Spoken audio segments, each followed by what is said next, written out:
Hey guys, today we are going to be talking about my 2022 Dodge Challenger and my experience having it after 1 year.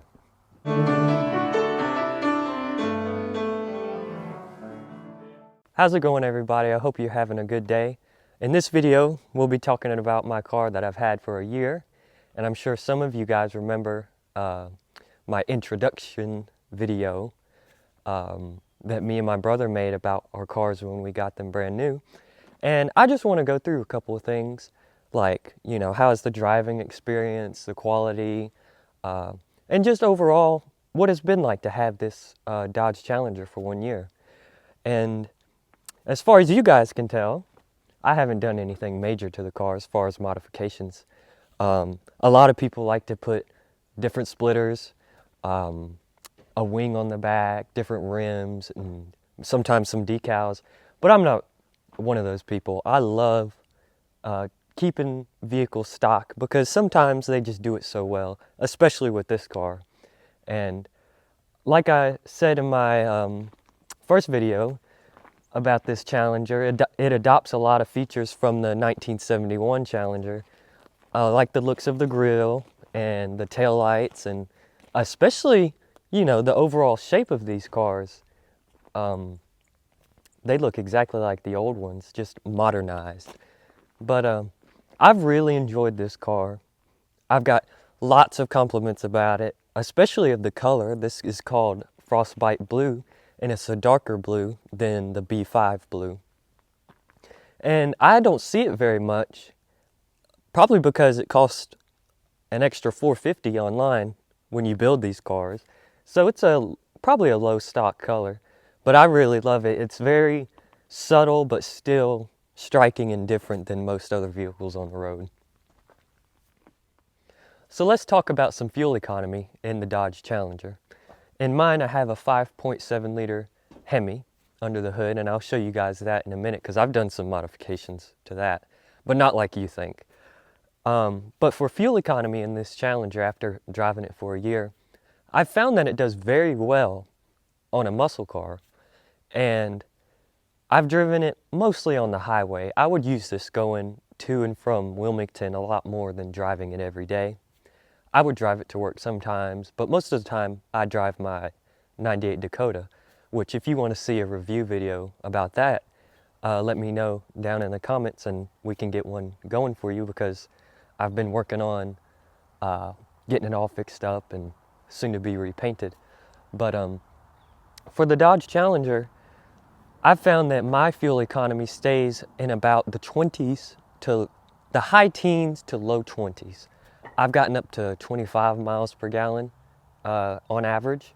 And when you're going down the highway for 3 hours, the average keeps going up, and it makes for really good driving. You wouldn't have to stop and fill up as much as you think you would. But in the city, it can get pretty low. I've gotten it down to maybe 16.9, low 17s. But overall, I really don't spend too much gas money on this. And it makes for a good driving experience, and it's not too heavy on your pocket. All right, so we're gonna look under the hood now. And I've made a few modifications under the hood, but they're all cosmetic. But you'll see what I mean.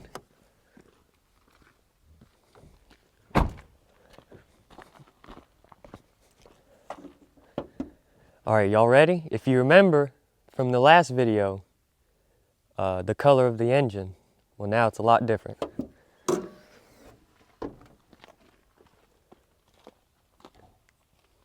This is genuine Hemi orange.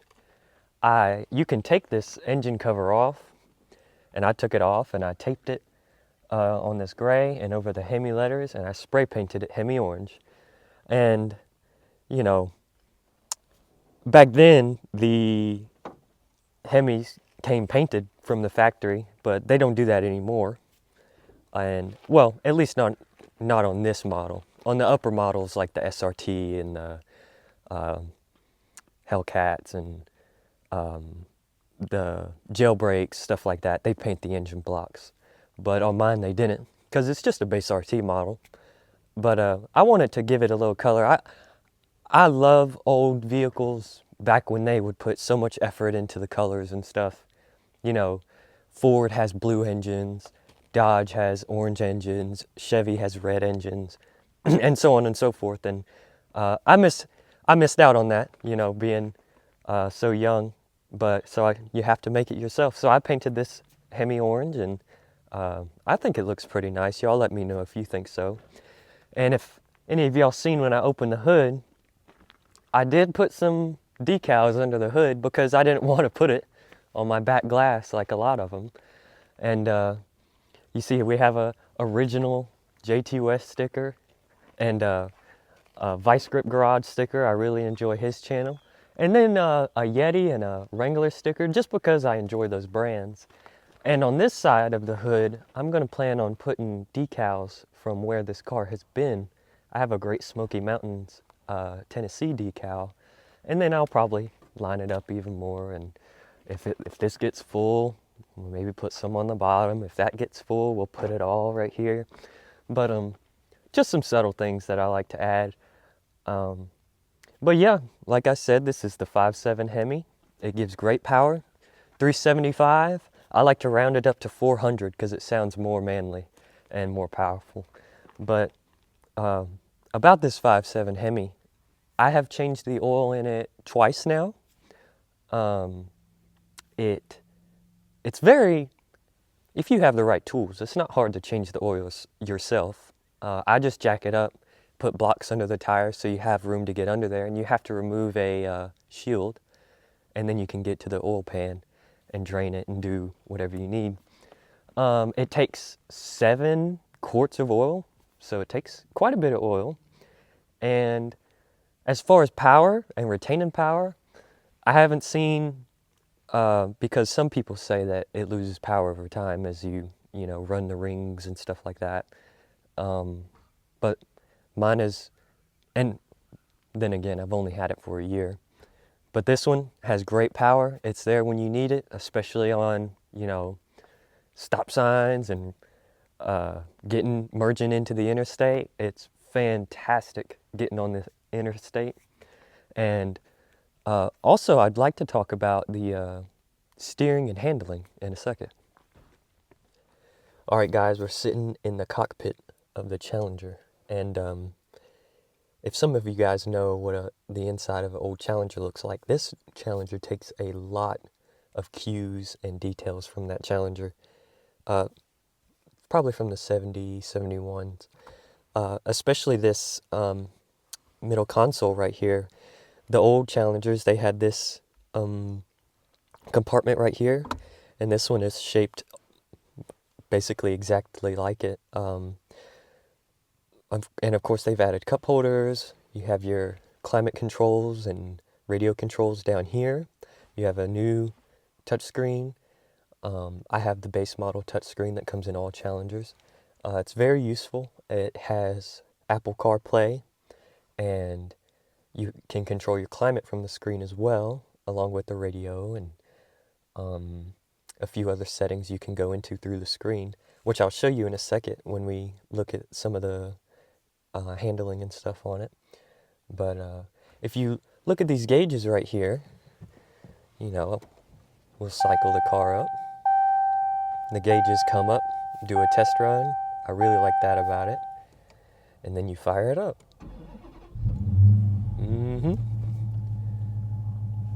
I really love these gauges because they are very big, and they are what I call analog gauges, which means physical needles are moving up and down instead of a flat screen with numbers and fake needles or dials on it. But I really enjoy this car for how simple it is, even though it is a modern car. I do have power windows and power locks. I do have power mirrors as well. I really enjoy those. But other than that, there's no heated seats, no heated steering wheel, nothing like that. There is a backup camera right here. Oh, 5th gear. Now we're in reverse. There's a backup camera, and it has the lines that move when you turn your wheel. That's been very useful. That is one thing I'll mention. It's not impossible, but it's fairly difficult to reverse this vehicle with just looking behind you and using the mirrors. I rely a lot on this backup camera to know how close I am to an object, because it makes a alarm sound. It beeps at you when you're close to an object. And if you look on the dash here, there's a picture of a Dodge Challenger, and it has range indicators on the back. So that's been very useful. I really enjoy that about this car. But we're going to go for a ride, and we're going to bring you along.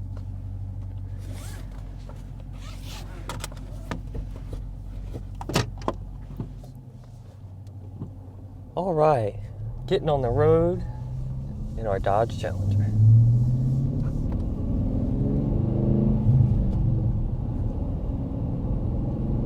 And as you guys can see, I have a 6-speed manual transmission, and boy, does it make this car so fun to drive. It's just like a race car. I always tell people, yeah, I bought a race car, and it moves like one too. This 6-speed transmission is very, very smooth. I really like it. The shifter is short, so you don't have to move too much as you're shifting. A lot of times I can just use the tips of my fingers to move it. It's the range on the gears they're very good. It gets you up to speed really fast and has a fantastic highway gear, giving you good gas mileage. I haven't laid this car out, so to speak. I haven't went full hitting the red on the RPM gauge every time. I've never gotten this up above 100, just because I don't drive like that typically. And so I'm not very well versed, even after a year, of how the gearbox handles the speed and the RPMs. But for regular driving, it's a really great transmission. Really smooth, the clutch is smooth, it's easy to get it going, and I really enjoy it.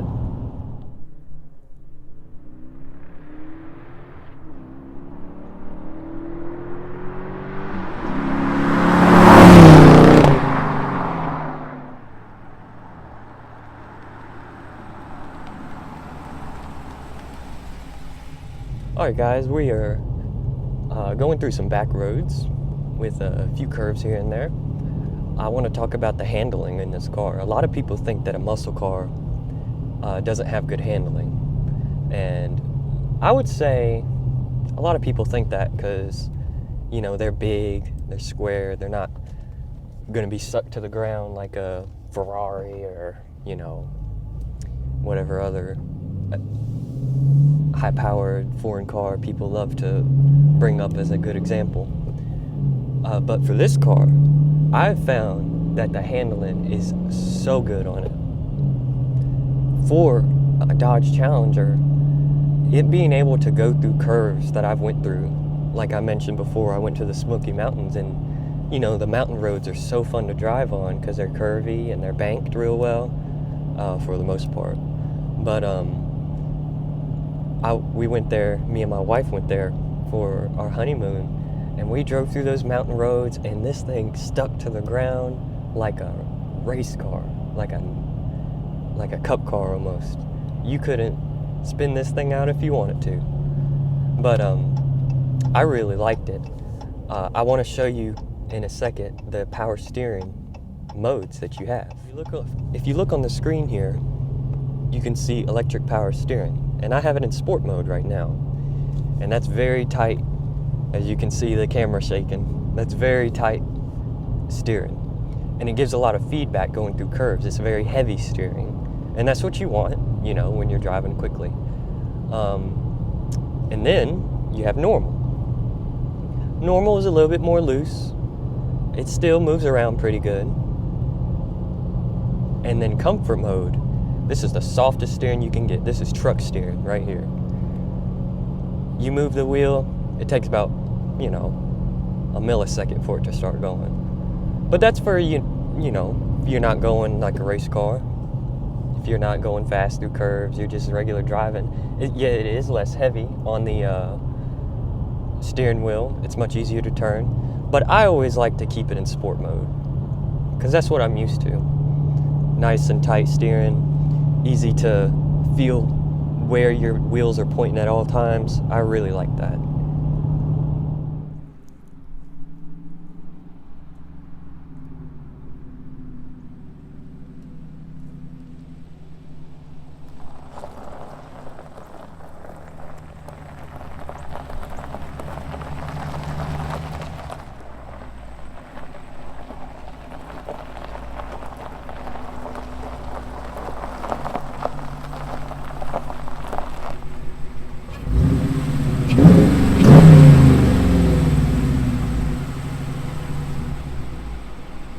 Alright guys, I hope you have enjoyed this review of my 2022 Dodge Challenger after having it for a whole year.